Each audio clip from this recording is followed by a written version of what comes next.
les charges sont élevées pour les prestataires sur le terrain, plus aussi elles sont enclines à développer la fatigue, et cette fatigue pourrait entraîner aussi cet écart de comportement.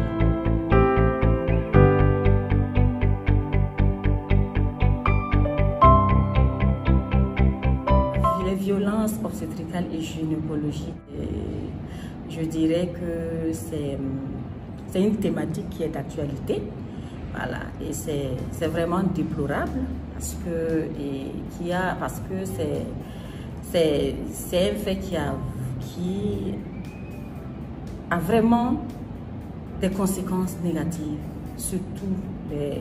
à tous les niveaux, en ce qui concerne nos clientes, c'est-à-dire les femmes qui viennent pour l'accouchement, en ce qui concerne même les prestataires qui les pratiquent, mais il y en a qui ne le savent pas, voilà, et également pour nos structures de santé. Donc, vu ces conséquences-là, il est important que des actions soient menées pour y remédier.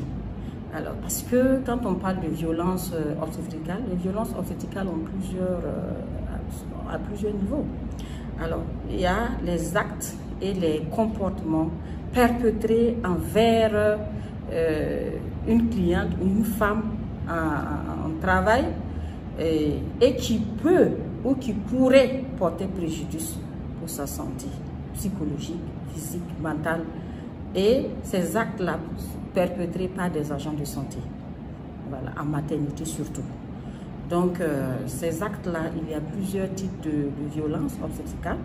Il y a même les violences morales, psychologiques, voilà, qui constituent des injures, qui constituent essentiellement de l'infantilisation, c'est-à-dire traiter la femme comme si elle était un enfant. Voilà. Il y a aussi le manque de respect qui fragilise vraiment les femmes et qui traumatise les femmes. Il y a également les violences physiques.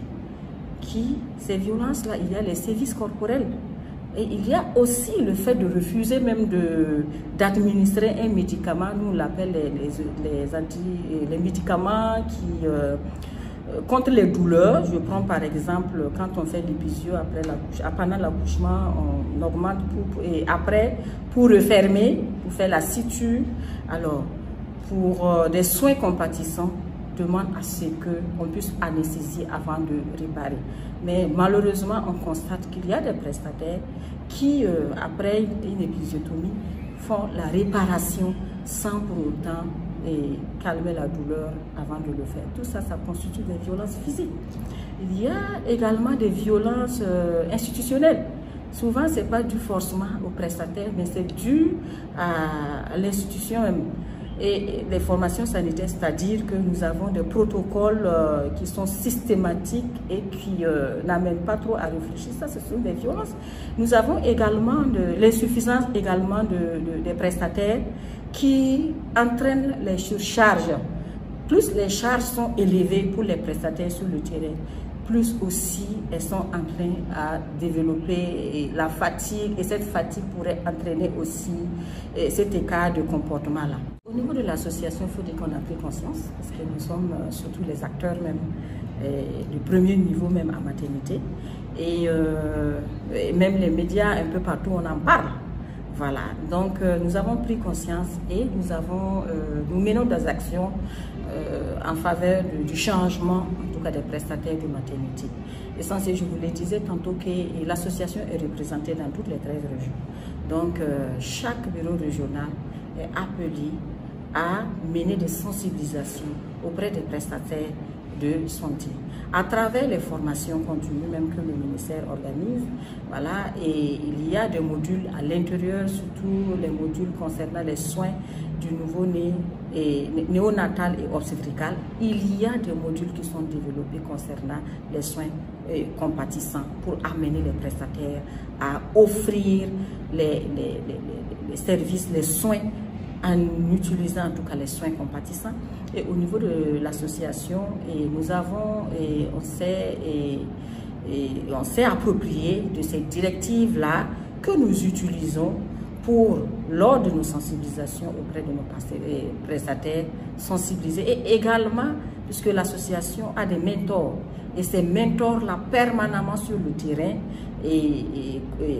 coach et assiste les prestataires afin de les amener à travailler avec professionnalisme. Travailler avec professionnalisme, c'est travailler en respectant l'éthique, la déontologie, respecter les droits de la femme. Et si tous les droits de la femme sont respectés, alors on pourrait dire que les soins sont offerts avec humanisme. Parce que les soins humanisants constituent beaucoup à prévenir les complications, améliorer l'accès, la fréquentation des femmes dans nos formations sanitaires. Et ça crée un lien de confiance entre les femmes et les prestataires de maternité. Et cela ne peut qu'améliorer les indicateurs en faveur de la mortalité maternelle et néonatale. Alors, l'appel que moi j'ai à lancer, c'est de demander à toutes les prestataires, surtout les sages-femmes, à développer beaucoup plus d'indulgence, de compréhension, parce que face à la douleur, souvent, il y a des agissements de la part des parturientes sans qu'elles ne soient pas volontaires. Elles n'ont pas décidé de le faire, mais c'est la douleur qui les amène à agir ainsi. Mais également un appel à l'endroit des parturientes de comprendre que aucune sage-femme ne voudrait mettre son énergie pour détruire en tout cas une femme. Les sages-femmes sont engagées pour le bien-être des femmes et leurs enfants. Alors, s'il arrivait que toutefois il y a une voix qui s'élève par rapport à des conseils, par rapport à des orientations, de développer également cet esprit. Ça, c'est à l'endroit de toutes les femmes et leurs accompagnants, parce que habituellement, c'est avec les accompagnants même que le problème se pose. Allez-y à l'information de manière courtoise, parce que toute personne aimerait recevoir un bon accueil de manière courtoise. Et ce n'est pas uniquement, cette manière, cette approche n'est pas réservée uniquement pour les sages-femmes. Autant les sages-femmes doivent bien accueillir les clients, c'est la même manière, les sages-femmes aussi doivent recevoir ce respect-là. Donc, allez-y à l'information. Développez également cet esprit de compréhension et d'indulgence, surtout pour la santé de nos femmes. Il ne serait pas intéressant de voir une discorde entre prestataires et accompagnants. Cela pourrait impacter négativement sur la femme qui est en train d'accoucher. Donc, c'est toujours bien de communiquer de manière courtoise, et cela pour le bien-être de nos femmes. Ne cherchons pas à voir qui a raison, qui n'a pas raison. Quand on arrive dans une formation sanitaire, cherchez à communiquer. Soyez respectueux et vous verrez que nulle personne de ce monde ne peut vous rejeter, en tout cas le mauvais, si vous lui réservez tout ce qui est bien.